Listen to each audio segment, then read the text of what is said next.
حضرت عائشہ صدیقہ رضی اللہ تعالیٰ عنہ فرماتی ہیں ایک عورت تھی اور اسے نبی پاک صلی اللہ تعالیٰ علیہ وسلم نے وہ کلمہ پڑھ کے مسلمان ہوئی، مدینہ طیبہ آ گئی تو حضور نے مسجد نبوی شریف میں اس کے لیے مکان ایک سادہ سا کمرہ ساتھ مسجد کے بنوا دیا، وہیں رہنے لگی۔ اکثر وہ سیدہ طیبہ کے پاس آتی تو حضرت عائشہ صدیقہ رضی اللہ تعالیٰ عنہ فرماتی ہیں وہ بڑی باتیں سناتی اور آخر میں کہتی وہ ہار والا دن بھی بڑا عجیب دن تھا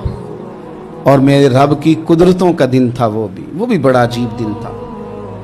سیدہ عائشہ صدیقہ رضی اللہ تعالیٰ عنہ ایک دن فرمانے لگی کہ تو ہار والے دن کا بڑا ذکر کرتی ہے، وہ کیا دن تھا؟ تو خاتون کہنے لگی اماں جی وہ دن تھا جب میرے رب پر بھروسہ اور مضبوط ہو گیا، جس دن میرا اپنے رب پر توکل اور بڑھا، میرے ایمان میں یقین میں اور پختگی آئی۔ کہنے لگی میں ایک گھر کی کنیز تھی، نوکرانی تھی، اس گھر میں ایک بچی تھی جس کے پاس سونے چاندی ہیرے جواہرات کا ہار تھا۔ اس زمانے میں چمڑے کے اوپر لوگ ہیرے جواہرات لگاتے تھے، کئی دفعہ سرخ رنگ کے چمڑے پہ لگائے جاتے تھے، وہ بچی پہنتی تھی تو کہتی ہیں بچی کے اس نے اتار کے رکھا یا اس سے گرا وہ ہار تو چیل اسے اٹھا کے لے گئی گوشت سمجھ کے اور میرے سامنے اٹھا کے لے گئی۔ گھر والوں نے مجھ سے پوچھا، یہ بخاری میں موجود ہے، گھر والوں نے پوچھا مجھ سے کہ وہ ہار کہاں ہے تو میں نے کہا چیل اٹھا کے لے گئی۔ گھر میں کچھ چوری ہو جائے تو سب سے پہلا الزام کس پہ لگتا ہے؟ ملازمین پہ۔ کہتے انہوں نے مجھے بڑا مارا، بڑی تکلیف تھی، حتیٰ کہ میری شرمگاہ تک کی تلاشی لی، میری عزت اتنی خراب کی میں بتا نہیں سکتی۔ میں نے اپنی زندگی میں ایک واقعہ دیکھا،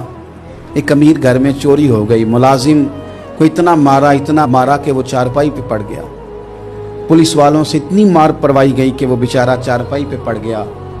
اور پھر وہ اتنا بیمار ہوا اور کچھ دنوں کے بعد پتہ چل گیا کہ چور تو اپنا بیٹا ہے ان کا، پھر اس کا انتقال ہو گیا۔ اب وہ سیٹھ صاحب اور گھر والے آ کے مرنے والے کے کان میں معافی مانگ رہے ہیں، کان میں۔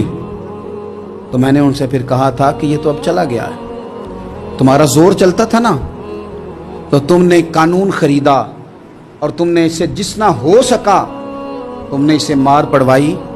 تمہارے پاس جو عدالتیں تھی تم نے وہاں کاروائی کی، اب ایک عدالت قیامت کے دن لگے گی۔ یہ کمزور تھا نا، کچھ کر نہیں سکا۔ میرے نبی پاک صلی اللہ علیہ وسلم نے فرمایا سن لو، اگر سینگ والی بکری نے بغیر سینگ والی بکری کو تکلیف دی ہوگی نا تو قیامت کے دن اسے بھی بدلہ دینا پڑے گا کہ تیرے پاس سینگ تھے اور تو نے اسے مارا تھا۔ وہ خاتون عرض کرتی ہے سیدہ عائشہ کی خدمت میں کہ مجھے بڑا مارا، مجھے تکلیف دی، میں کہہ رہی تھی کہ میرے سامنے چیل لے گئی ہے پر وہ نہیں مان رہے تھے، اماں جی انہوں نے مجھے بڑا مارا۔ حضرت عائشہ صدیقہ کہتی ہیں پھر کیا ہوا؟ کہنے لگی اماں جی جب کوئی میرا مددگار نہ رہا، مجھے تکلیف دے رہے تھے، رسوا کر رہے تھے، تو میں نے اپنے رب سے مدد چاہی،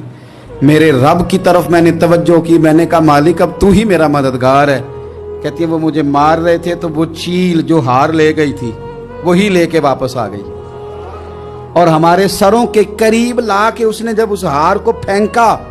وہ مجھے چھوڑ کے سائیڈ پہ ہوئے، وہ میری بے گناہی جان گئے، لیکن آپ کو بتاؤں اس دن سے میرا اپنے رب پر یقین اور بڑھ گیا۔ مجھے سمجھ آ گئی کہ جب انسان پورا ٹوٹ جاتا ہے